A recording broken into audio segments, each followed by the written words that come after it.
खलीज और जनूबी एशिया की जियो पॉलिटिक्स में एक मुल्क बहुत तेजी के साथ अपना खामोश किरदार अदा कर रहा है और अपने असर और रसूख को बढ़ा रहा है। ये खिलाड़ी है भारत, और भारत कैसे खलीज में पाकिस्तान के लिए चैलेंजेस बढ़ा रहा है, आज इन तमाम चीज़ों को एड्रेस करेंगे। अस्सलाम वालेकुम, आज तारीख है 13 दिसंबर 2025 और मैं हूं रजा अब्बास। आपसे दरख्वास्त की वीडियो को लाइक और चैनल को सब्सक्राइब जरूर कीजिएगा। देखिए, अमूमन पाकिस्तान के अंदर ये सवाल पूछा जाता है ना कि आखिर क्या वजह है कि अरब ममालिक हैं या जीसीसी कंट्रीज़ हैं। जीसीसी आपको पता है कि इसके अंदर बहरीन आता है, इसके अंदर कुवैत आता है, इसके अंदर ओमान आता है, सऊदी अरेबिया आता है, कतर आता है और यूएई भी आता है। हम इन ममालिक के साथ अच्छे ताल्लुकात क्यों नहीं बना सके, या फिर इन ममालिक के जो ताल्लुकात हैं वो पाकिस्तान के साथ मिसाली ताल्लुकात क्यों नहीं होते? अगर ताल्लुकात होते हैं तो वो सिक्योरिटी मामलात की हद तक ही क्यों होते हैं, इक़्तिसादी ताल्लुकात की नोयत की हद तक क्यों नहीं होते? हमने इन तमाम चीज़ों को एड्रेस करना है, लेकिन सबसे पहले ये समझना बड़ा ज़रूरी है कि भारत इस खित्ते के अंदर या जीसीसी कंट्रीज़ के साथ ताल्लुकात की जो उसकी नोयत है वो किस हद तक उसने आहिस्ता आहिस्ता तवील अल मुद्दती पॉलिसी के तहत अपने आप को इस खत्ते के अंदर ना सिर्फ एक खरीदार के तौर पर बल्कि एक पार्टनर की हैसियत से मनवाने की कोशिश भी कर रहा है, और उसके अंदर वो काफ़ी हद तक कामयाब भी हो रहा है। लेकिन इसके अंदर एक और मुल्क भी है जो भारत का इसमें साथ भी दे रहा है। वो तमाम चीज़ें भी मैंने आपके सामने रखी हैं। देखिए, भारत के इस खत्ते को लेकर, खलीज को लेकर चार सतून हैं, चार एक अहम पॉलिसी हैं जिन पर भारत चलता हुआ आपको नज़र आता है। सबसे पहले यहाँ पर मैन पावर प्रोवाइड करना ज़्यादा से ज़्यादा, दूसरा यहाँ पर अस्करी ताल्लुकात को बढ़ाना, तीसरा यहाँ पर आपको नज़र आता है सिफारती लिहाज से, और चौथा यहाँ पर इन्वेस्टमेंट के पॉइंट ऑफ व्यू से भी आपको चीज़ें नज़र आती हैं। तो दर हकीकत ये चार सतून हैं जिन्हें भारत बड़ी कामयाबी के साथ इस जीसीसी कंट्री के साथ अपने ताल्लुकात की नोयत रखता है। भारत यहाँ से इन ममालिक से अपनी तवानाई हासिल भी करता है। भारत यहाँ पर अपनी मैन पावर भी देखता है। देखिए, मैन पावर को आप फ़कत ये इस अंदाज में ना देखिए कि तरसीलात ज़र भेजते हैं तो इस वजह से भारत को फ़ायदा देते हैं, नहीं। 2022 के जो आदाद शुमार के मुताबिक तकरीबन इन ममालिक के अंदर जो भारत की मैन पावर है, जो भारत की लेबर है,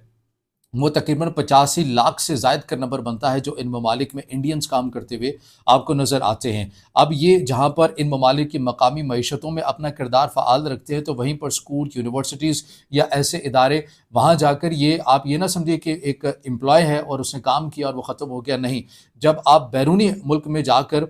काम कर रहे होते हैं तो दर हकीकत आप अपने मुल्क के सफ़ीर भी होते हैं, वहाँ पर अपने मुल्क की नुमाइंदगी भी कर रहे होते हैं। और यही वो बुनियादी चीज़ है जिसे भारत अपनी सिफारतकारी के लिए एक सॉफ्ट पावर के तौर के ऊपर या सॉफ्ट इम्पैक्ट के तौर के ऊपर अपनी इस लेबर को इस्तेमाल भी करता है। इसके साथ हम ये देखते हैं कि तवानाई की चीज़ें तो ज़ाहिर है भारत इन ममालिक से हासिल ही करता ही है, लेकिन इसके साथ साथ अस्करी नोयत के ताल्लुकात है वो भी भारत के खलीज के अंदर और बहरा अरब के अंदर अपने असर को बढ़ाते हुए नज़र आते हैं। 2023 के अंदर हमने देखा कि यूएई और भारत के दरमियान एक मुश्तरका तौर के ऊपर अस्करी पॉइंट ऑफ व्यू से एक माहिदा भी हुआ, जिसके अंदर ये शामिल था कि मिलकर मुश्तरका मशक़ें भी की जाएंगी और दोनों साइड की जो तरबियतें हैं, अस्करी तरबियतें हैं, उनका इनेकाद भी किया जाएगा। समंदरों के अंदर पेट्रोलिंग मुश्तरका एक पॉलिसी का या उस एग्रीमेंट का हिस्सा थी। तो इससे आपको ये लगा कि ना सिर्फ भारत जो है इन ममालिक के साथ एक तजारत के नुक्ता नज़र से ताल्लुकात रखता है, बल्कि इस माहिदे के अंदर ये भी शामिल था कि खुफिया मालूमात का तबादला भी किया जाएगा। ये 2023 के अंदर ये माहिदा हुआ। तो खलीज और बहरा अरब के अंदर इस तरह से भारत आपको अपना फ़आल किरदार अदा करता हुआ नज़र आता है। फिर अगर हम अभी की मिसाल ले लीजिए, 2024-25 के अंदर आपने देखा कि भारत के वज़ीर-ए-आज़म नरेंद्र मोदी की जानिब से सऊदी अरब की बड़ी बड़ी जो कंपनीज़ हैं उन्हें भारत के अंदर इन्वेस्टमेंट के लिए दावत दी गई कि वो आएँ और टेक्नोलॉजी के मैदान के अंदर, लॉजिस्टिक के मैदान के अंदर या दीगर जो शोबे हैं वहाँ पर भारत की तरफ से सऊदी अरब की बड़ी बड़ी कंपनीज़ को ये दावत दी गई कि आप आइए और भारत के अंदर इन्वेस्टमेंट कीजिए। तो कहने का मकसद ये है कि भारत ने इस खत्ते के अंदर जो अपने ताल्लुकात बनाए हैं वो फ़कत एक ख़रीदार के नहीं है बल्कि एक पार्टनर के भी बनाए हैं, जहाँ पर वो अस्करी मामलात के अंदर भी ख़ुद को साबित करने की कोशिश कर रहा है, और ना सिर्फ इन ममालिक से तवानाई हासिल कर रहा है बल्कि उनको इन्वेस्टमेंट भी दे रहा है और वहाँ पर ख़ुद की इन्वेस्टमेंट भी हो रही है। और एक बड़ी तादाद के अंदर वहाँ पर जो मैन पावर है वो भी भारत की इन ममालिक के अंदर मौजूद है। पाकिस्तान के लिए क्या क्या मुश्किलात रहती हैं या पाकिस्तानी यहाँ पर जो काम कर रहे होते हैं वो किस तरह से किसी और कामों में लगकर किस तरह से पाकिस्तान के इमेज को मुतासिर करते हैं, ये तमाम तर वो डिटेल्स हैं, चीज़ें हैं, और किस तरह से तमाम चीज़ें भारत की पाकिस्तान के लिए चैलेंजेस बन रही है। हम अगली वीडियो के अंदर इन तमाम चीज़ों को एक एक पॉइंट के साथ एड्रेस करेंगे, लेकिन अभी जो बताने का मकसद ये था कि भारत किस तरह से अच्छा, इसके अंदर ये भी चीज़ नुक्ता याद रखिए कि इससे कोई फ़र्क नहीं पड़ता कि भारत का वज़ीर-ए-आज़म मोदी है या फिर राहुल गांधी है या फिर कोई और है। اس ممالک کو یا GCC کے ساتھ یا خلیجی ممالک کے ساتھ جو تعلقات کی نوعیت ہے بھارت کی، یہ طویل المدتی پالیسی کا حصہ ہے۔ اسے بھارت کے اندر ایک گہری شرط پالیسی بھی کہا جاتا ہے، جو کہ آج کی نہیں ہے، بہت پہلے کی ہے، اور بڑی آرام سے آہستہ آہستہ اب بھارت نے اس خطے کے اندر اپنے ایک اثر کو بڑھا لیا ہے۔ اور اس میں جو ایک اور ملک کا ذکر جیسا کہ میں نے ابتدا کے اندر کیا، اس کے اندر امریکہ ہے۔ امریکہ مین کردار ادا کرتا ہے، جو بھارت کو ان ممالک تک رسائی بھی دلواتا ہے، اور ان ممالک کے ساتھ جو تعلقات ہیں وہ عسکری نوعیت کے ہوں، وہ تجارت کے ہوں، وہ انویسٹمنٹ پوائنٹ آف ویو سے ہو، یہ تمام جو دروازے ہیں، آسانیاں ہیں، یہ امریکہ بھی بھارت کے لیے ادا کرتا ہوا نظر آتا ہے، تاکہ ایک گریٹ گیم جو کل کو شروع ہونی ہے، تاکہ ہم نے چائنا کے اثر اور رسوخ کو بھی روکنا ہے، تو ہم ان عرب ممالک کے ساتھ بھی اپنے تعلقات کو اچھا رکھیں۔ اور اس خطے کے اندر آپ کو پتہ ہے کہ امریکہ کا جو تصویراتی پارٹنر ہے وہ بھارت ہے، تو US، انڈیا اور GCC، ان تینوں کے تعلقات آپس میں انتہائی آپ کو منظم، مربوط نظر آتے ہیں۔ اور اگر آپ حجم دیکھیں تجارت کا ان حالیہ سالوں کے اندر، یا 2024 کا بھی اگر آپ ڈیٹا نکالیں، تو بھارت کا ان GCC کنٹریز کے ساتھ جو تجارت کا ایک حجم ہے، ایک محتاط اندازے کے مطابق $178 بلین تک ہے۔ یہ بہت بڑا نمبر ہے، ظاہر ہے اس نے مزید بھی ابھی بڑھنا ہے۔ اور یہ وہ تمام وہ چیزیں ہیں، خد و خال ہیں، کہ کس طرح سے جو بھارت ہے اس نے اپنا ایک اثر اور رسوخ اس ایریے کے اندر یا اس خطے کے اندر بڑھایا ہے، اور اس کے ساتھ ساتھ خلیج اور بحیرہ عرب کے اندر بھی سیکیورٹی پوائنٹ آف ویو سے بھی بڑھاتا ہوا نظر آتا ہے۔ اب پھر یہ بھی سوال ذہن میں آتا ہے کہ آخر بھارت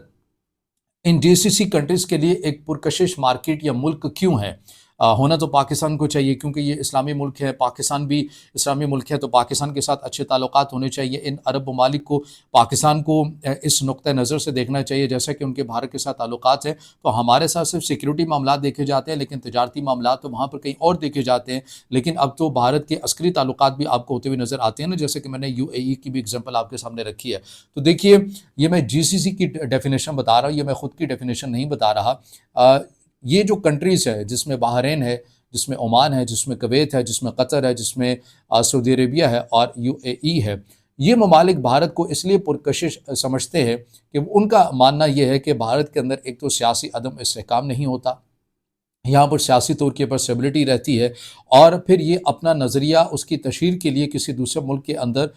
اس طرح سے اپنا کردار ادا نہیں کرتے۔ ان کا معاملہ صرف تجارت کا ہوتا ہے، تجارت کیا، بزنس کیا، ایک معاہدہ ہوا، اس کے مطابق رہے اور معاملہ ختم۔ گو کہ اس کے اندر بہت زیادہ چیزیں چینج بھی ہوئی ہیں، جیسا کہ قطر میں ہم نے دیکھا کہ قطر کی نیوی کے اندر ایسے افسران انڈینز موجود تھے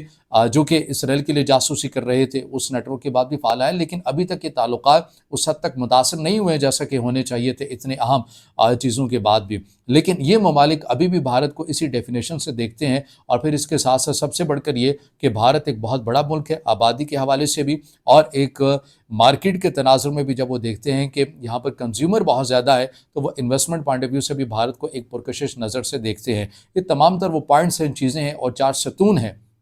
جو بھارت انہیں لے کر اپنی ایک طویل المدتی پالیسی کے تحت اپنا GCC کنٹری کے اندر یا اس خطے کے اندر اپنے اثر اور رسوخ کو بڑھا رہا ہے۔ اور ہم یہ دیکھتے ہیں کہ اگر کوئی بھی ملک سرمایہ کاری ہو، اپنی مہارت ہو، اپنے دفاعی تعلقات ہو، اگر وہ وقت پر کسی اور ملک کے سامنے رکھ دیتا ہے تو ظاہر ہے وہ اپنے تعلقات کو مزید بڑھا دیتا ہے۔ اگر دوسرا ملک اس کے اندر تاخیر کر دیتا ہے یا اس وقت اس کی ترجیحات کچھ اور ہوتی ہیں، تو پھر ظاہر ہے یہ کہیں نہ کہیں خلا رہ جاتا ہے، جسے کوئی اور ملک آ کر پر کر دیتا ہے۔ اور بھارت نے GCC کنٹریز کے ساتھ ایسا ہی کیا ہے۔ پاکستان اور GCC کنٹریز کے تعلقات سیکیورٹی معاملات رہے، لیکن وہ کیوں رہے، اس کی وجوہات کیا تھی، محرکات کیا تھے، اور پاکستان کے لیے تمام تر پوائنٹس کس طرح سے چیلنجز بن رہے ہیں، انشاءاللہ اسے ہم اگلی ویڈیو کے اندر ایڈریس کریں گے، اور ان تمام چیزوں کو ہم نے بیان کرنا ہے۔ لیکن پہلی